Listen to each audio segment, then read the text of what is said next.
Hurmatly Minister Kabinetining agzalary bir şuun edilen Minister Kabinetining nowatdaky meclisini geçirýär. Meclisimiň gün tertibinde biz esasy käbir resminamalaryň tassamalaryna şeýlem ýurdumyň durmuşyny değişdirip bir näçe möhüm meseleleri terederdi.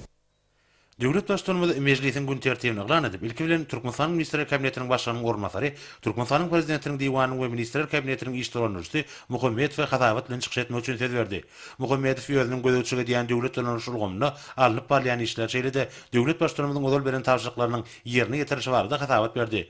Hormatly prezidentimiz ýurdumyzda amal aşylan ägir tuly oňuň özgörtmeliň, ata watanymyzyň güllä besmeginiň, mehriban halkymyzyň abadançylygynyň, bagtyar durmuşynyň, rewşen geljeginiň hatyrasini gönükdirlerini bellemek bilen paýtagtymyzdaky möhüm disgalan gurulşynyň başyny, olaň ýokary hili gurulmagyny we belenen möhletlerde ulanmaga tapşyrylmagyny mudama bir gözükçülükde saklamagyň wajyp wezipe bolup durýanyny tap beledi. Soňra Türkmenistanyň meclisiniň başlygy Nurberdi wasyet berdi. Ol döwlet syýasatynyň ileri türlän möhüm ugurlar wagtda hemde milli liderimizin başlangyjy bilen amal aşyrylýan hukuk özgörtmeleriniň çäklaryny ýurdumyzyň milli kanunçylygyny hasy kämilleşdirmek, ýa-da döwürde täze many mazmun bilen üstü getirilýän iki taraplaryň we köp taraplaryň parlamentary gatnaşyklaryny ösdürmek, raýat jemgyýetiniň berkarar döwletimiziň bagtyarlyk döwrüne durmuş ykdysady özgörtmelerin hukuk esaslaryny pogtrandyrmak boýunça meclisiň alyp barýan işler barada hadabat berdi. Soňra Ministrler Kabinetiniň başlygynyň ornatary, Daşary işler ministri Meredow, ýurdumyzyň daşary syýasat strategiýasyny durmuşa geçirmek boýunça ýigdirli alynyp barýan işler barada aýtmak bilen Türkmenistanyň prezidentiniň Russiýa Federasiýasyna boljak saparyna görülýän taýýarlyk barada hadabat berdi. Milli liderimiz saparyň çäklaryny garaşly döwletleriň arkalaşygynyň Moskwada geçirijek resmi däl duşugyna gatnaşar we Tatarstan Respublikasyna baryp görür. Döwlet başçylygymyz o ýerde Tatarstanyň prezidenti bilen gepleşikler geçirer. Duşun gün tertibine uzak möhletlerin esasy ýola goýulýan netijeli iki taraplaryň hyzmatdaşlygyndan meýläkde giňeltmek meseleleri geldiler. Vice-premier Hadawatyna Orta Aziýa we Hazar deňiz sebitini ulug we üstaşy gatnaşyklary ösdürmän geljegine başlanan halkara maslahatyna görülýän taýýarlyk hakynda habar berdi. Maslahat geljek hepde Aşgabatda geçiriler. Soňra Türkmenistan Ministrler Kabinetiniň başlygynyň ornatary Nur Muradowa gözükçü diýen ulgamlaryna işlen ýagdaý barada hadabat berdi. Şeýlede Türkmenistanyň konstitusiýasynyň kabul edilenini hemde galkynyş agzybirlik we magtymly Pragyň şygyryýet günü münasibetli 18-nji maýda bellenjek bayramçylygy bagşlanan Medeni şäherliň maksatnamaty barada aýdyldy. Soňra döwlet başçylygy wezipe borçlaryny göwnüze ýerine getirmän, universitetiň guruluş birlikleriniň ýolbaşy wezipelerini işgallary seçip almakda we bellemekde kemçiliklere ýol beren üçin Türkmenistan Döwlet Lukmançylyk Universitetiniň rektory Edidowa bir käýç eglan etdi. Ministrler Kabinetiniň meclisinde başga-da bir näçe möhüm meseleler gararly. Hormatly prezidentimiz olar boýunça degişli resmi namerleri gol çekip meclis tamamlady.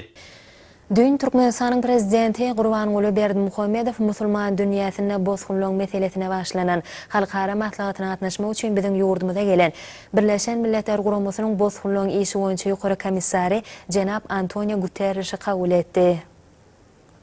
Ýokary wezipeli mehman ýüzbe duşuk üçin döwlet başçylygymyza hoşarlyk bildirip, hormatly prezidentimiz Gurbanguly Berdimuhammedow Birleşen Milletler Guramasynyň baş sekretary Pan Ki-moonyň iýeren mehirli salamyny we tutuş türkmen halkyna aýdan hoşnýetli arzuwlaryny ýetirdi. Jenap Antonio Guterres'iň belleşi ýaly Birleşen Milletler Guramasy Türkmenistana ygtybarly we borjyny jogapkärlik hyzmatdaş hemde Birleşen Milletler Guramasy bilen hyzmatdaşlyk meselelerini işin orny eýleýän ýurt hökümine görýär. Düzäkden Birleşen Milletler Guramasynyň bozgunlyk işi boýunça ýokary komissary Aşgabatda çylýan we adamyň abadançylygynyň hatyrasına oňyn gepleşikliň sağlyşyky üçin şertlendirmäge gönükdirilen wekilçilik halkara çäresiniň aýratyn ähmiýete eýdigini belledi. Döwlet başçylygymyz betarap Türkmenistanyň Birleşen Milletler Guramasy bilen ýola goýulan hyzmatdaşlygy üýtgöksiz ygrar tasdiklady. We biziň ýurdumyz paragaçylyk tüýjülük hemde insanperwerlik esaslaryna dayanýan syýasaty durmuşa geçirmek bilen ählimum hukuklylygy, durnuklylygy we iýdigdirli ötüşi üçin etmek maksady bilen giň halkara hyzmatdaşlygyny alyp barýar diýip belledi. Duşukdan soň mehman habarçylamada şeýle gurgun berdi. I was very honored to be received by. Hormatly prezident bilen ören netijeli duşugymyz boldy. Men bu döredilen mümkinçiligi tüýsürekden hoşarlyk bildirdim.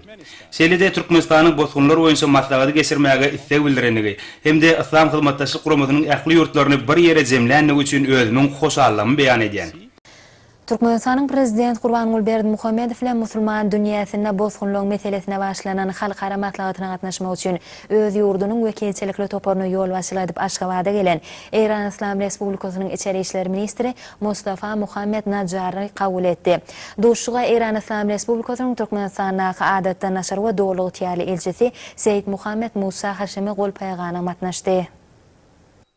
Mihman yüzde duşuk üçün hoşarlyk bildirip, döwlet başçysyna İran İslam Respublikasynyň prezidenti Mahmud Ahmedinejadyn mehirli sözlerini we tutuş türkmen halkyna awadançylyk hemde rawaçlyk hakyna gaýdan hoşnýetli arzuwlaryny getirdi. Mihman İran tarapy Türkmenistan bilen ýola goýulan hoşnýetli goňşuluk gatnaşyklarynyň mundan beýlekde ösürülmegine we berkidilmegine aýratyn ähmet berýär diýip belledi.